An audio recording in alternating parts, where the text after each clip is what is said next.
This is chapter 1, Introduction to Chemistry. We are continuing the discussion of module 5, that is characteristics of matter. As I had already told you, this is the most important module of the entire chapter.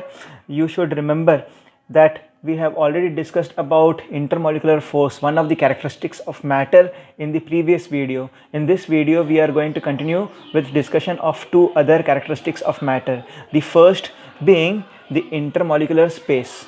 Now look, to understand what intermolecular space, I have made a small system. Okay, a system could be solid, liquid or gas.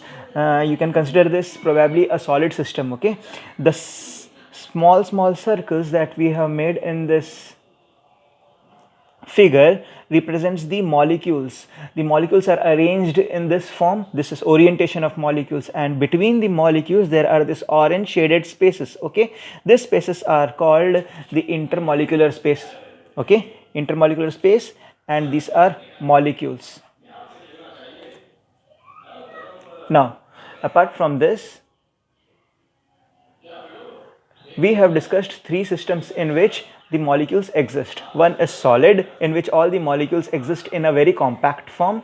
In liquid, because of which in liquid state the molecule becomes a little further apart, exerting less intermolecular space, because of which it becomes a fluid. Okay, just because the molecules are so closely packed in solid, they have fixed shape and they are rigid in form. But when you come to gas, the particles of the matter tries to occupy the entire volume that is available. If it is a glass, it will occupy entire glass. If it is a vessel, it will try to occupy the entire vessel, and if it is a room, it will occupy the entire room.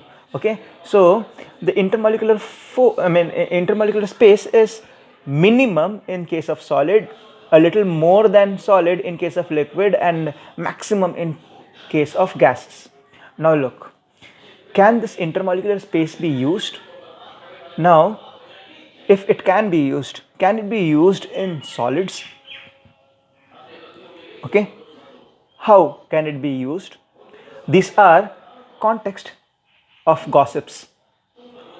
Unless you bring down the discussion of these things in your gossips, you are not going to progress. Now look, in liquid, the space is used up when something dissolves. This is what we are going to study in next paper. Over here I have tried to draw, I have tried to represent two cases. One case is dissolution. Look, this is level of liquid. The small blue color circles represent the molecules of water filling a container. Okay, now inside the container is this water, and you can say a liquid molecule in general, and you are dissolving, you are taking a substance which is soluble in this liquid. When you will add the soluble substance inside the liquid, it is going to occupy the intermolecular space of the liquid, because of which the initial level of the liquid and the final level of the liquid shall remain the same. Okay, this is case of dissolution.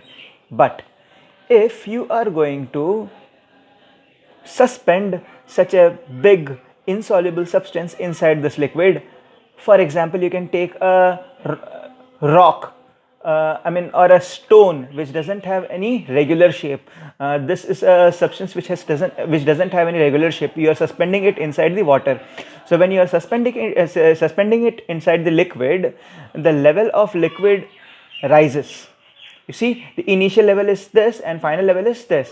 When the level of liquid rises, we say that the solid body displaces the liquid.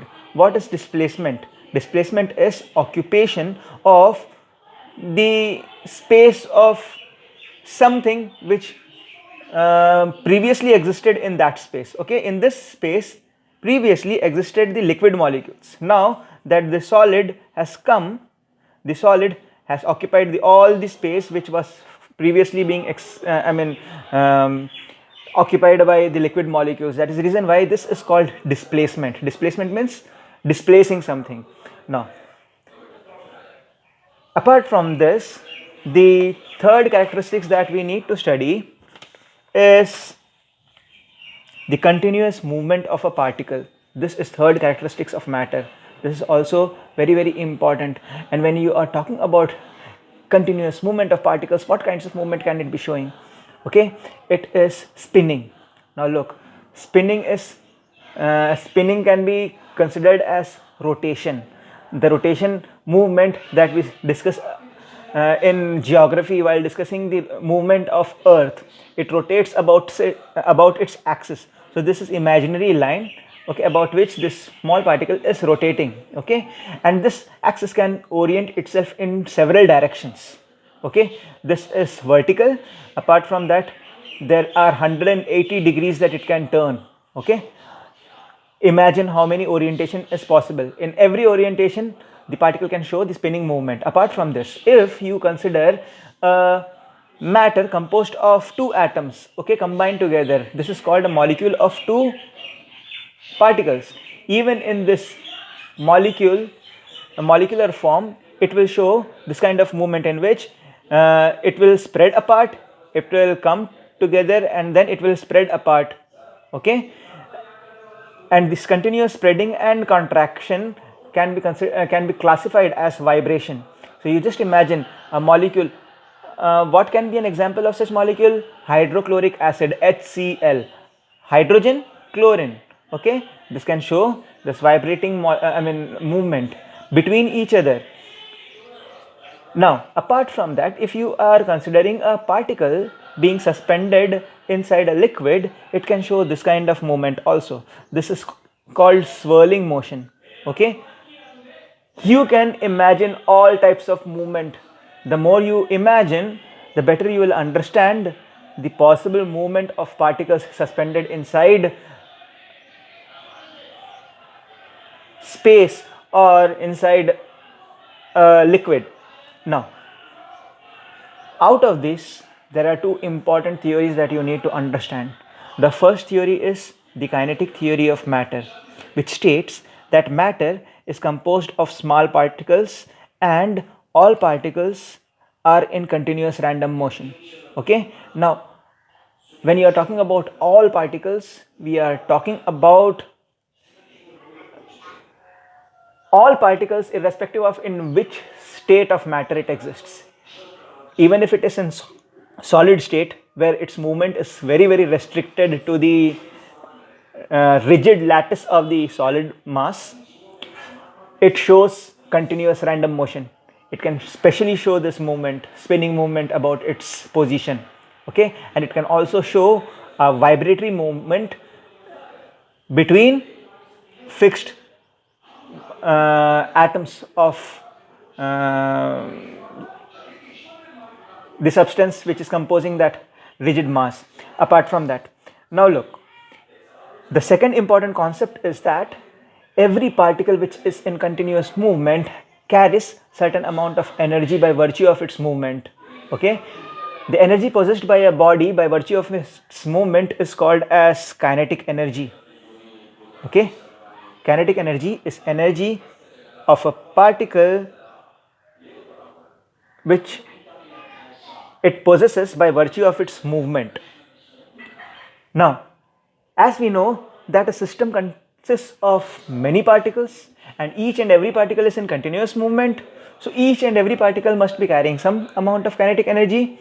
If you sum kinetic energy of every particle inside the system, it will be called as internal energy of the system. Now, about internal energy, you should remember a few things, okay. When internal energy of a system is high, you call that system a hot system, and when the internal energy of a system is low, we call that system a cold system. When a hot system is brought in contact with cold system, the internal energy from hot system is transferred into the cold system, okay. This internal energy continues to be transferred from hot system to cold system till the internal energy of both the system becomes equal, okay. Now, the quantity of internal energy which is transferred from hot body to the cold body is what we call as heat energy. This is an important information which gives you introduction to a very important chapter in physics which we call heat. Okay, you will study about heat in physics in standard 7, maybe in second term. Okay, this is introduction to heat over here, while we end the chapter introduction to chemistry over here. Now I hope and I expect you all to watch video 4 and video 5 several times and understand the concept. Okay, not for scoring marks, but score more marks and make me proud. Thank you. May God bless you all, and all the best for the examinations.